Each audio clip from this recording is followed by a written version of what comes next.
Hey, welcome everybody. We're back. It's another episode of the show we affectionately call Think with a Drink. It's brought to you by the ARIES Foundation for Financial Education. This episode we're calling it halfway there. Yes. A mid-year review. I'm not sure that there's anybody out there who's really happy right now with everything that's going on, unless you're in the administration of the White House at this point in terms of what's happening. But anyway, we figured we'd take a look at what's gone on, sort of where we're headed, and what possibly you might be able to do to get around that or to deal with, because nobody really knows. And there will be some rolling of the dice involved. And definitely alcohol. That's definitely part of this whole process if we're going to be looking at everything, if we're going to be honest with it. So we're going to try to dive into and talk a little bit about what's gone on, but more importantly, sort of how it mirrors what happened the first 6 months will maybe look like what happened in the second 6 months. I think that's what we're going to get as we go through this thing. So anyway, real quick for us, an introduction. My name is Tom Alessi. I am the president of the ARIES Foundation for Financial Education. I have been in financial services for 25 years, going into my 26th year. Those letters after my name just let you know that I am a certified fiduciary. Unlike the other folks on TV who tell you that they are fiduciaries, I'm actually a certified fiduciary, which just means I have to act in the best interest of anybody that I'm sitting down with and giving guidance and advice. Craig, if you could introduce yourself. Sure. So I'm Craig Richardson, Vice President of the ARIES Foundation. I don't have to have any guidance at all. But I do. Anyway, So my specialty is working with families and individuals to help them define their financial goals and have a better relationship with their money. And the other person on there who's part of our management team, Melanie, is in the background. She is not in front of the camera. She's behind the camera. She's our operations manager. She's the person who keeps this whole ship running, and we are thankful for that, and keeps us all on track and in pace at what we're trying to do. Right. So a little bit about the foundation. So it's ARIES Foundation for Financial Education. You can find us on the web at ariesfoundation.org. And we would appreciate it if you did find us on the web, because we just updated our website not too long ago.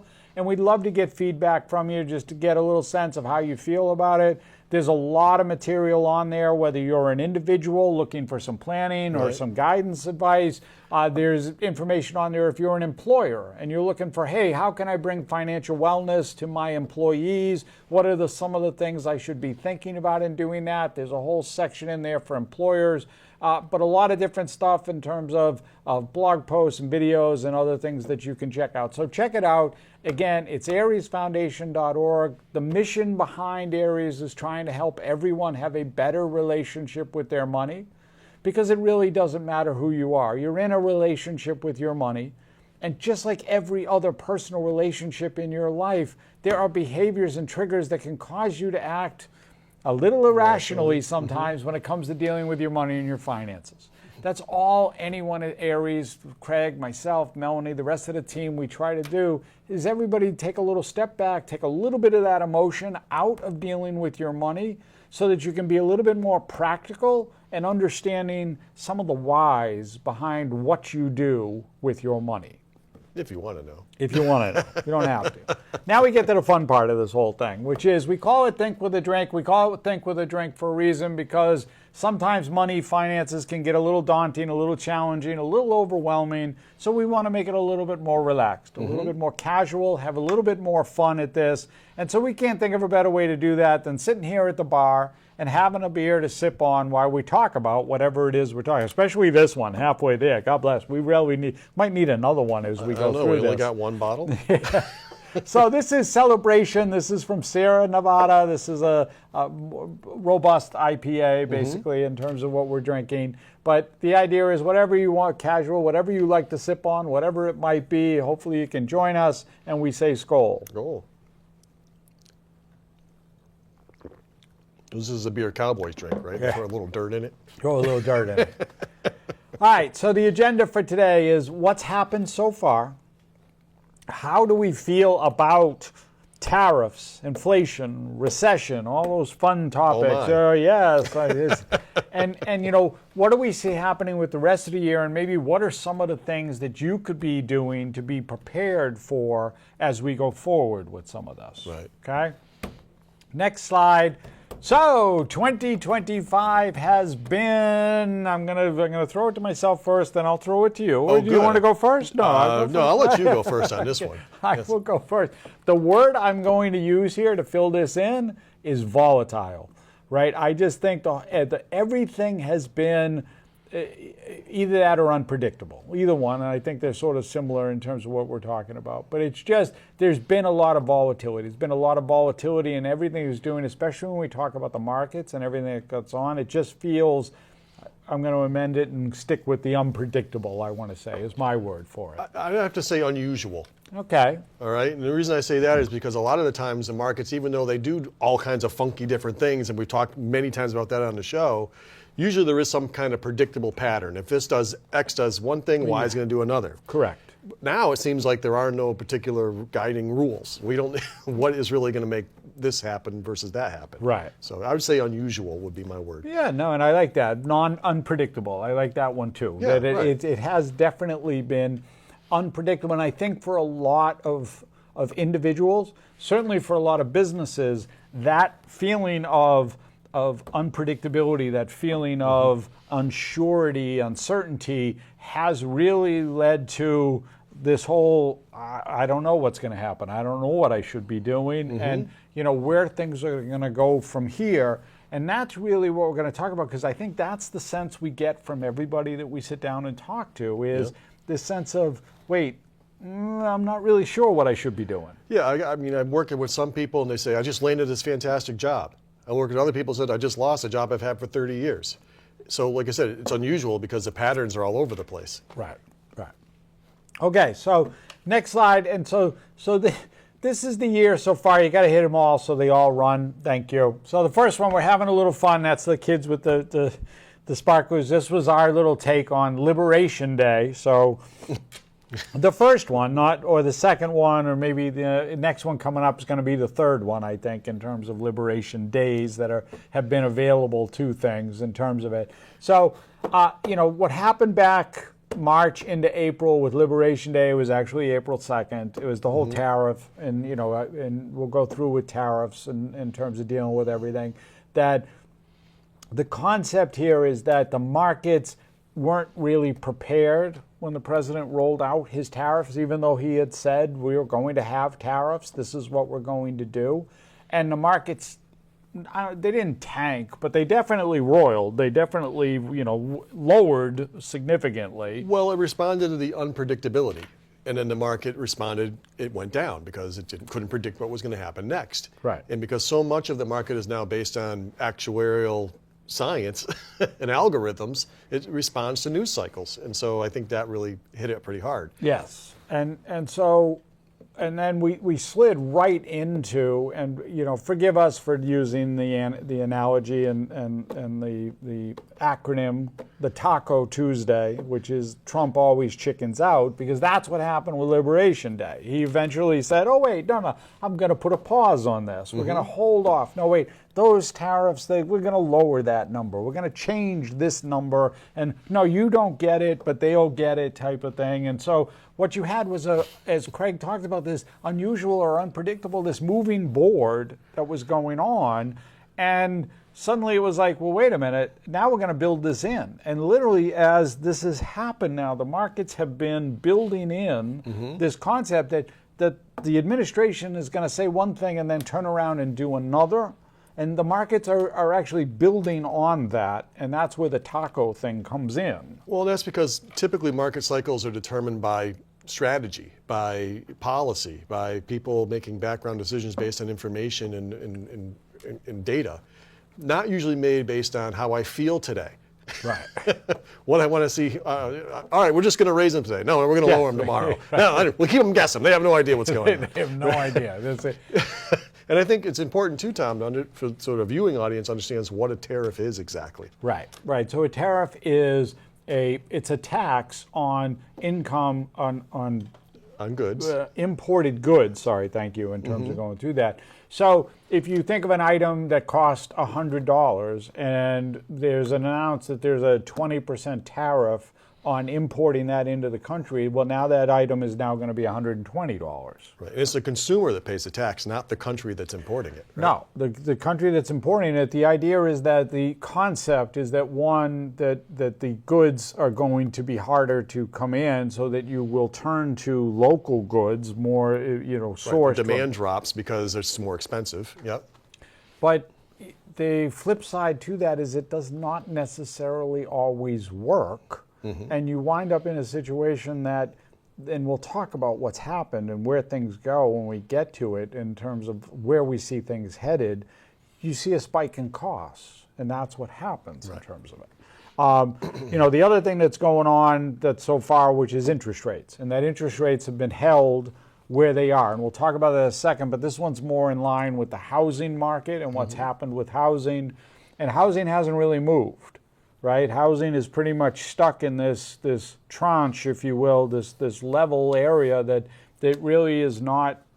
It's actually down a little bit from where it was a year ago, I believe. Well, I think there's a home sales. few factors for that too. I think there was an inventory shortage for sure. Talking to a lot of realtors that we know, there was just nothing to sell. People wanted to buy, but there was nothing to sell, and that's why prices went up. But I think the other issue is now they're building a lot of houses, but interest rates are high. Yes. Right? So the prices are up, but the interest rates are up, so it makes it less affordable for people. So you're kind of in this conundrum of, do we drop prices or wait for interest rates to go down? And so here's one of the things as we talk about what's going to happen here with the second half of the year. Because this is why we're saying that there's a little bit of a mirror thing going on here. Because the White House just announced new tariffs August 2nd. Right, so now we're going to have, I don't know if it'll be Liberation Day 3 or Liberation Day 4 or whatever it is, but anyway, new tariffs coming the beginning of August. Supposedly there's not going to be, that's it, it's a hard line in the sand. There will be no Taco Tuesday on it, supposedly, in terms of dealing with it. And the problem with that is that it's going to drive those costs, those building and other supply costs, up because of that. And so that's going to keep those home prices increasing, and affordability is going to become even a bigger gap. Yeah, so you could, the interest, we had the inflation we had a couple of years ago may come back to bite us a little bit toward the end of this year. Right, we'll get to inflation in a couple of minutes. Okay, well, I just thought that's where you were naturally going, so. Since you were talking about prices going up. Yes, we'll get there. So we'll go to the next one, which is interest rates, because everything is interest rates, and that is the version of the Federal Reserve Bank, the chairman, Jerome Powell, just pausing the interest rates, just basically squeezing everything that's gone on. And, I don't want to say right now there is this back and forth happening between the administration and the Federal Reserve Bank, almost like playing a game of chicken as to who's going to blink first, because the administration keeps calling on the Federal Reserve Bank to lower interest rates.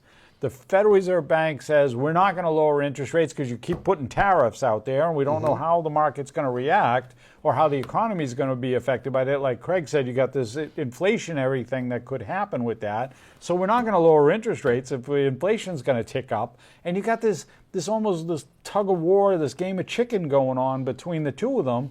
And I don't know that there's a clear indication. Right now, the Fed is saying that there are the possibility of dropping the rate twice between now and the end of the year.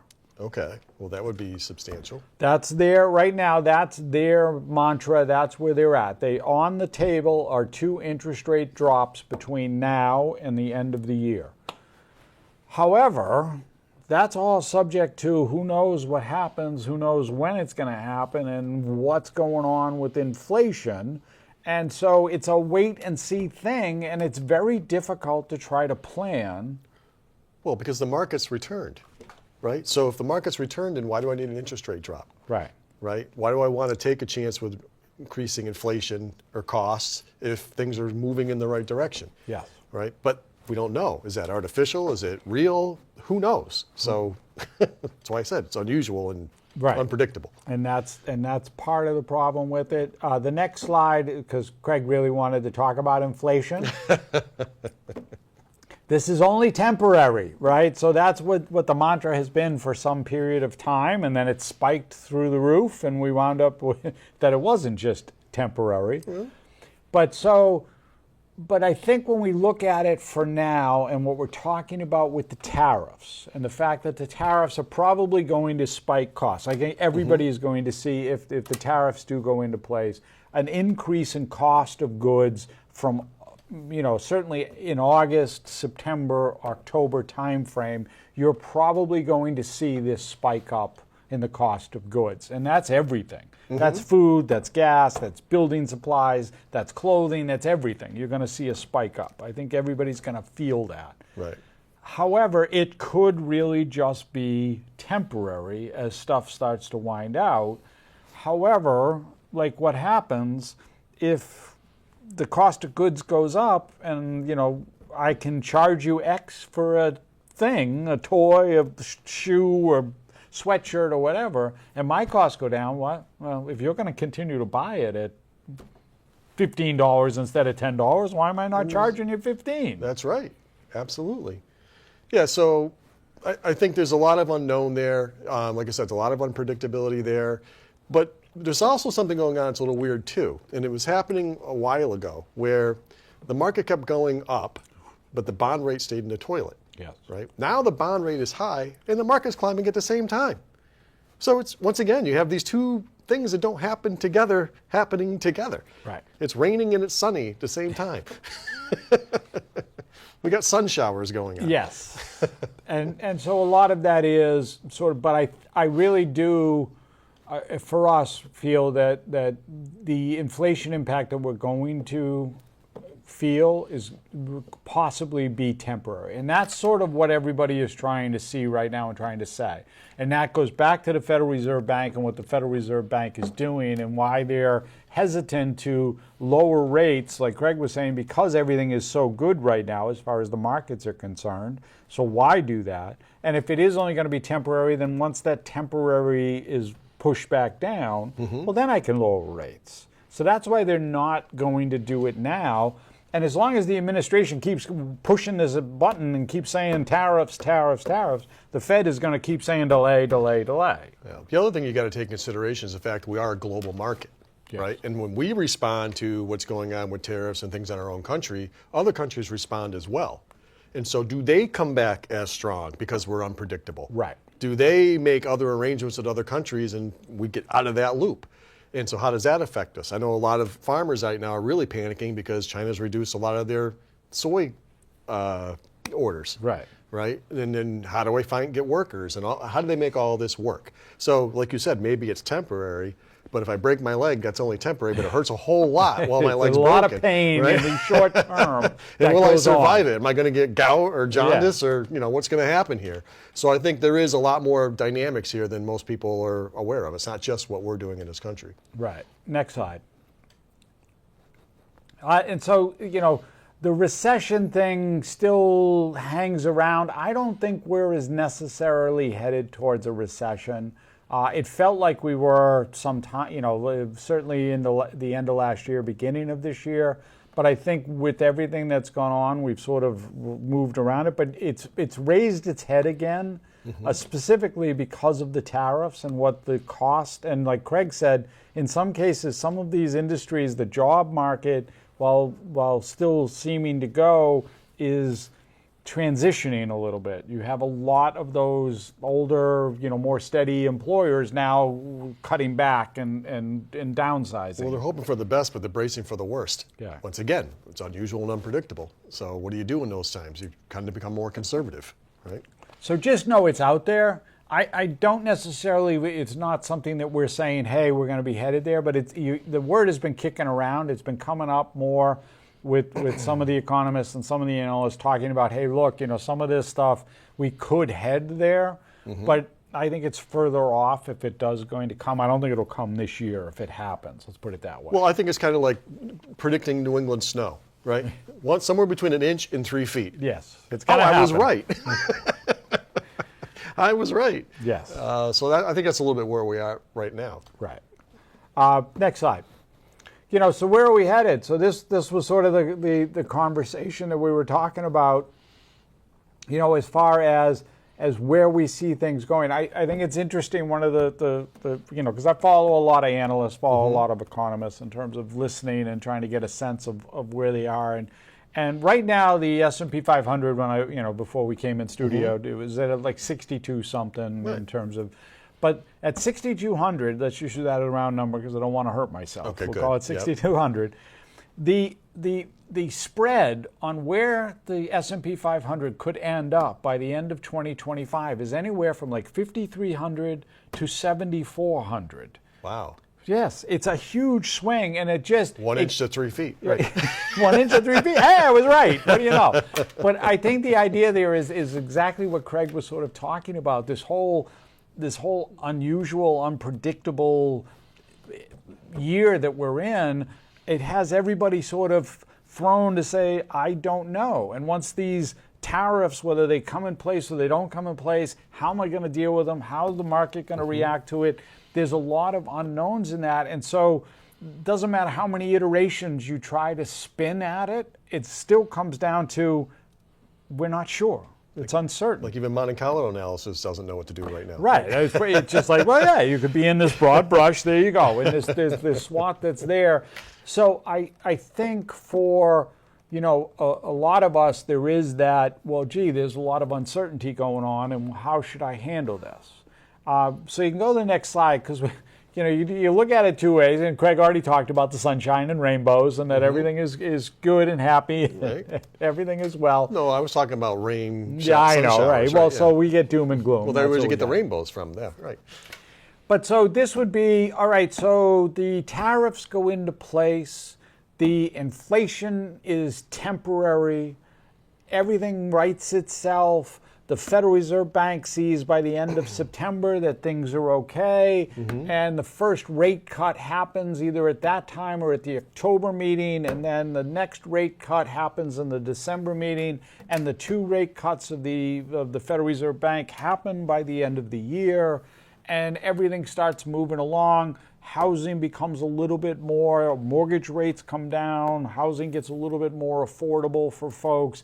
I think that's really the outcome, like as sunshine and rainbows as you could get. Well, I think a couple of things were going on as well. I think one, before the end of the year happened, inflation was under control. It was down in the 2.5, 2.6 range, right? So we were already tracking that way. Yeah. And the economy was pretty strong, Right. right? So I think what's going on is, through all this fluctuation, which is kind of made up fluctuation, the economy was strong and is kind of just saying, look, we're just going to keep trenching through.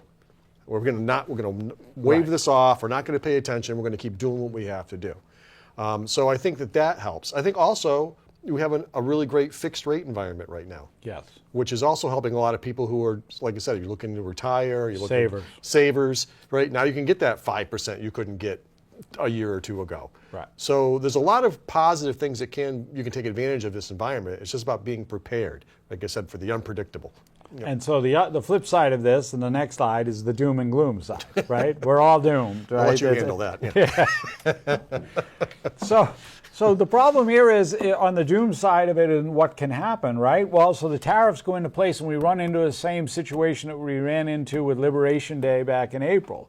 The market overreacts, market starts to tank, things start to go sideways, the inflation does not get temporary, does not get in check, and inflation starts to spike to the point where the Federal Reserve Bank says, you know what, I'm not touching interest rates at all, and then housing continues to go, the cost of goods become more, and suddenly now everything that you're spending on is farther away because it's costing more to do gas and groceries and the simple things that I try to do, and the cost of living is not adjusting to that, where I'm actually losing now when I'm working.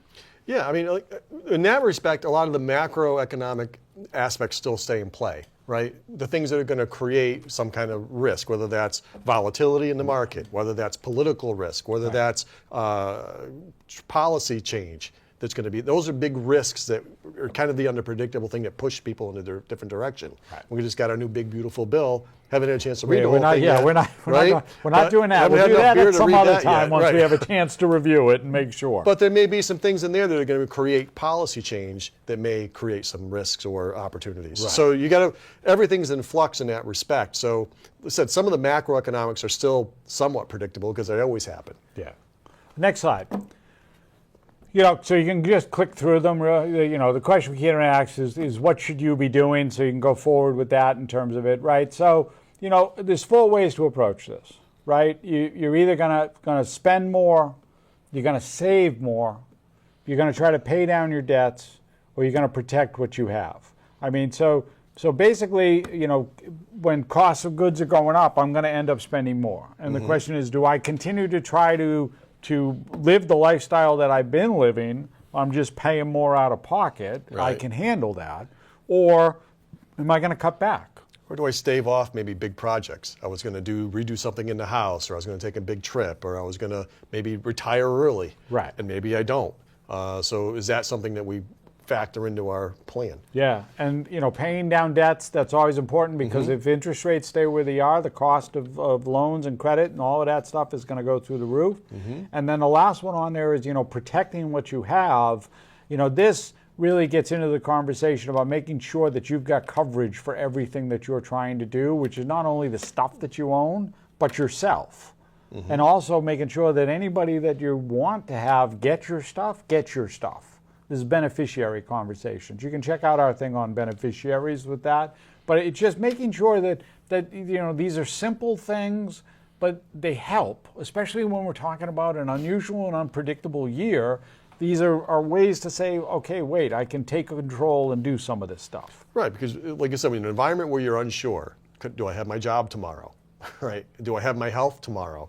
Am I so stressed I'm putting more additional health stress on myself?